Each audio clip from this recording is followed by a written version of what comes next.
Our next guest is actually going to give you just a little bit of a teaser, or just a quick little short video. Peter Bell has been working for a number of years to bring his talents as an optometrist to the children in Thailand, in northern Thailand, that don't have access to good eye care. I just had my first experience of joining him, as many of you in this room have done, in helping him with his project. It's an unforgettable experience, and it's a ton of fun. But he's doing a great thing. He's going to come back and give us a much more detailed report and presentation in a couple, 3 months. But we just finished up at a school, and he's got a quick little video. Just wanted to give you a little teaser of the Children's Sight Foundation. So, Peter Bell.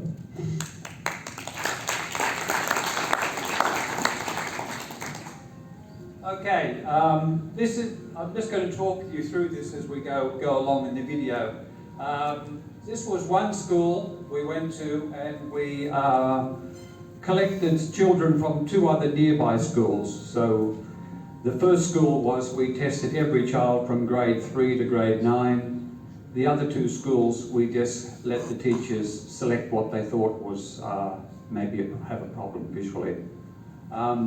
This child here, we had to resort to the teachers because it was an autistic child.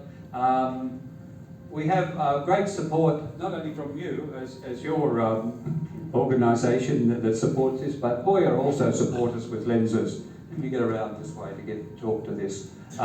We do a near vision test here. My assistants do this. This is actually a young Thai optometrist here working with me here. She's just joined us. We examine everybody on a slit lamp because many Asian people have an eyelid problem, and I'll discuss that greater when we get to November, okay? So I think some of you I've talked to about before. Okay, what have we got here? We always do a photograph of everybody. That might be a remnant of me being in Rotary from way back. We do distance security where they have to match up this tumbling E. If you notice this girl here, she starts to screw her eyes up to see clearly. You just what, see that?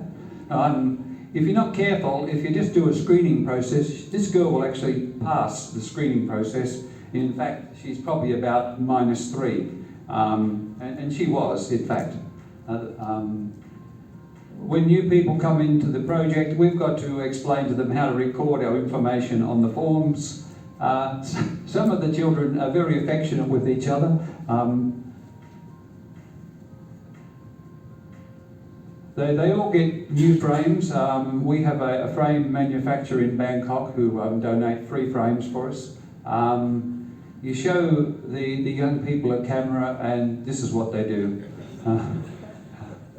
The boys, of course, are a little bit more shy than the girls.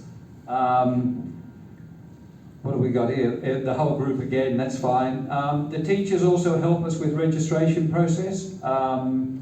They're really good at doing that because when we've got to match up existing forms where we've examined the child before, they can find them very easy in my files. This boy, well, he was a bit of a problem boy, this one, but he's okay. We'll get past that bit there.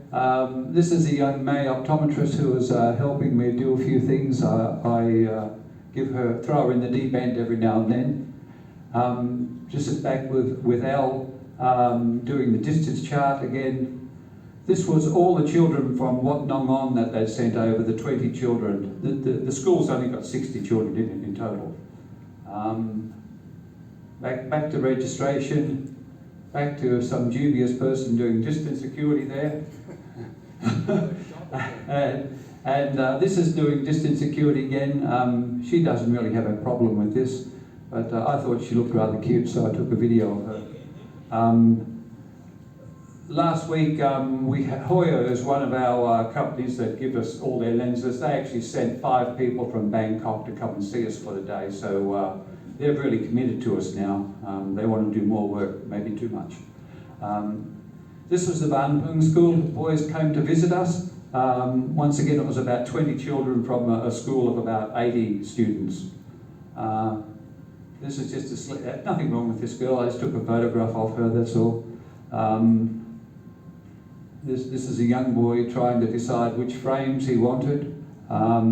Sometimes they spend longer selecting the frame than I did at examining their eyes, but and then they want to know whether you got this frame in another colour, especially the girls. He just didn't like that frame, but the one he chose looked exactly the same. She was an easy one to do, this girl. She just selected those. And we also do an education program with this thing called involutional entropion, which is the bottom eyelid in a lot of Asians turn back in, right? In this school, it was about 8% of the children had a problem like this. So we actually sit down with them and do a workshop and show them what their condition is, and we sit them on the slit lamp and let them examine each other.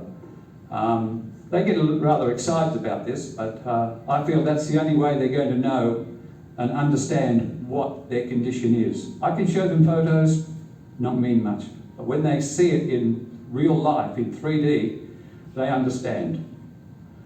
This is our data, and our data basically says, which agrees with all my data beforehand, we got 12% here. My data suggests about 10%, so that's within range with no problems. Okay? This is a flashback to 2016 because this is where we started this school. This is a photograph of this young girl who was on my poster. This was a little girl called STEM. Okay? That's all I've got to go. Okay? Thanks a lot.